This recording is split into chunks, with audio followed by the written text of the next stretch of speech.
Hey horror fans, once again, it's the Horror Miser Monty G, and once again I'm going to do a recap of the previous episode of American Horror Story Apocalypse. Yeah. Now, before we begin, I do want to apologize for not having this up last night. Unfortunately, I ran into some technical difficulties for a bit. I was able to get my review of the Relic for Creature of the Week, but because I had pre-recorded that a day ago. Unfortunately, I was trying to record the recap last night, but unfortunately, things didn't work out too much, and I can't spend 5 hours on I guess you could call it a school night, trying to edit and try to get this video to come up when it keeps doing stuff it's not supposed to do. I have to get up and go to work tomorrow. So I said, oh well, I'll just go ahead and record it tonight, and I'm pretty sure my lovely horror fans will forgive me this one. So again, but I do apologize. But let's get on with it. Let's talk about the previous night episode of American Horror Story Apocalypse, because it was excellent. Now, as always, I'll just do this short and sweet. All my recaps do contain spoilers, so if you haven't seen the previous episode of American Horror Story Apocalypse, go watch it before you watch this video, okay? Alright, you've been warned. Now, we actually get a lot of flashbacks this episode.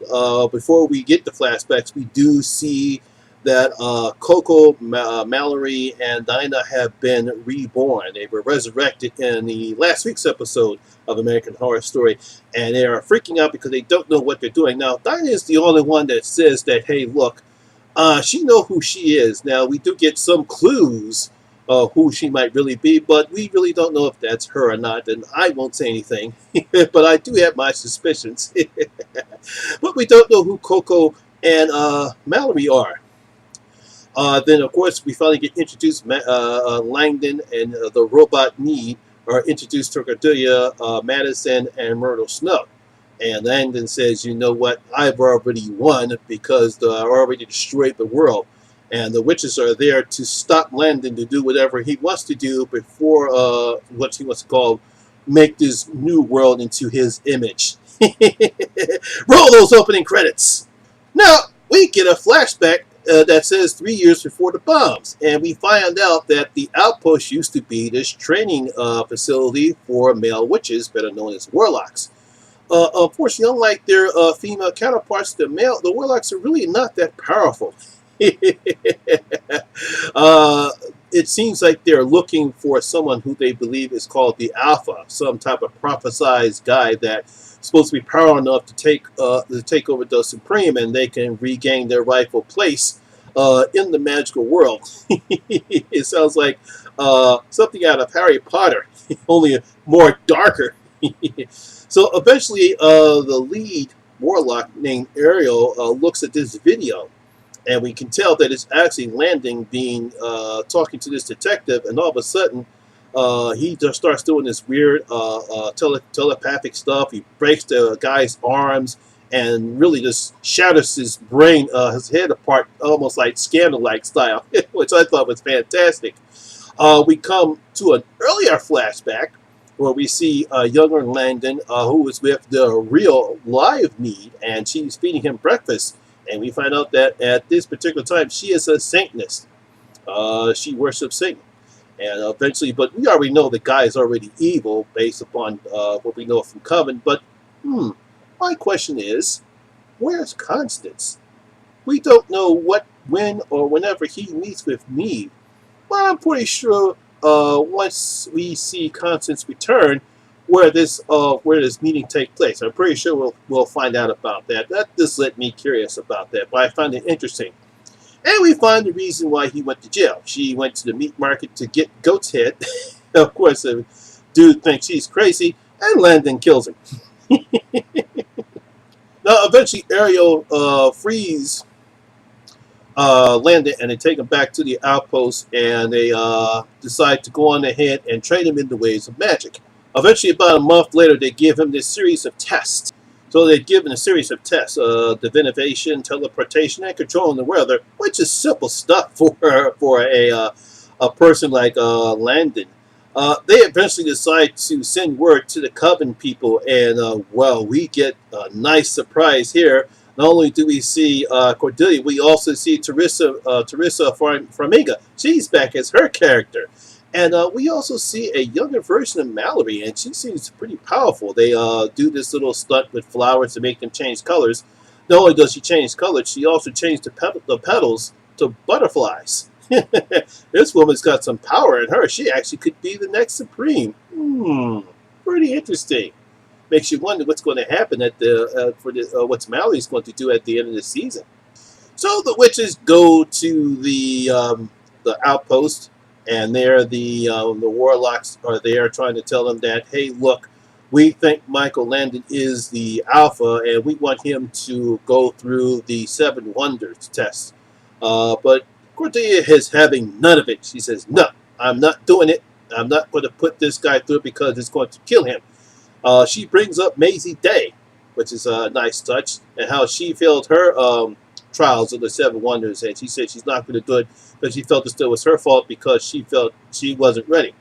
And then, of course, who can we not bring up but Queenie? Yes!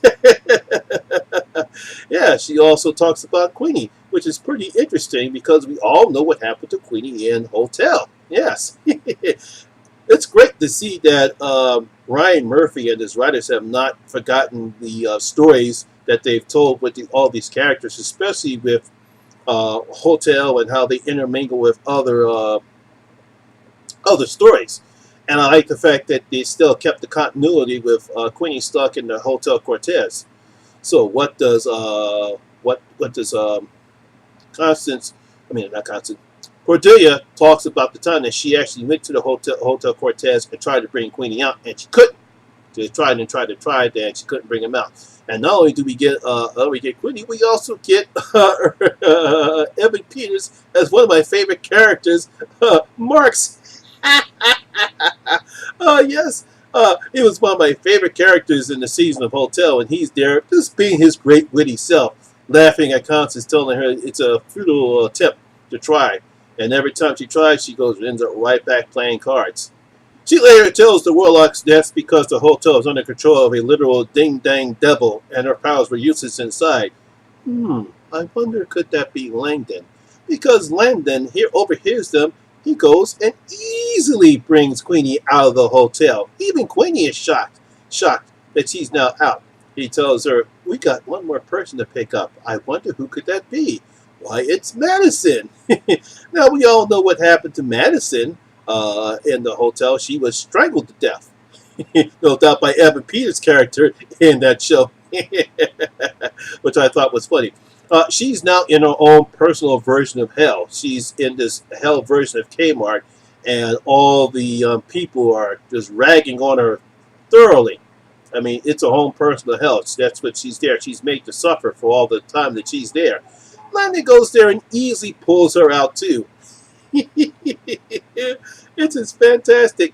We end the show with the witches saying that they're not going to do the 7 Wonders, and they take their leave.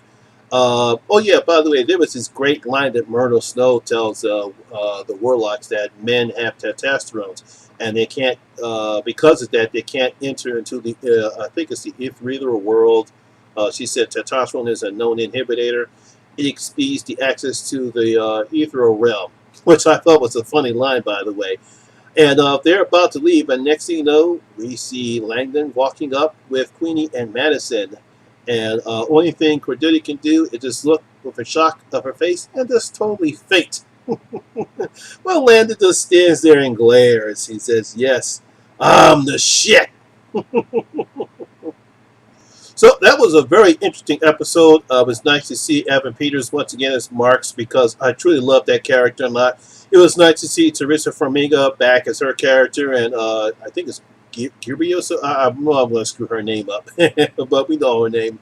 Let's see her back as Queenie. I don't know if she's going to be back in other episodes as well.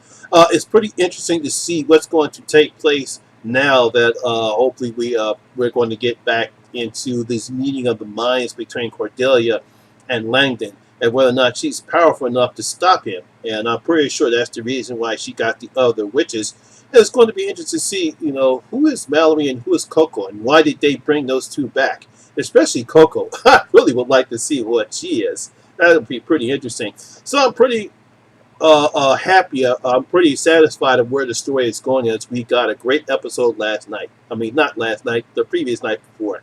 So, my horror fans, did you enjoy the episode of Apocalypse? Did you think that the story is now going forward and we're getting ready to hit the run nail running, or you think it's still slowing down and is not satisfying? Leave your comments down in your comment section below and tell me what you thought about this episode of American Horror Story Apocalypse. So that's my video for today, guys. Hope you did enjoy it, and if you did, please give it a thumbs up because it does help the channel out a lot. And once again, if this is your first time here, please hit that subscriber button and ring that notification bell. That way you can come and enjoy the horror experience with me, the Horror Miser Monty G. And as always, all my social media links will be down in the description box below as well. Once again, my name is Lamont Smith, better known as the Horror Miser Monty G. And always remember, horror rules. I'll see you guys later. I'm out.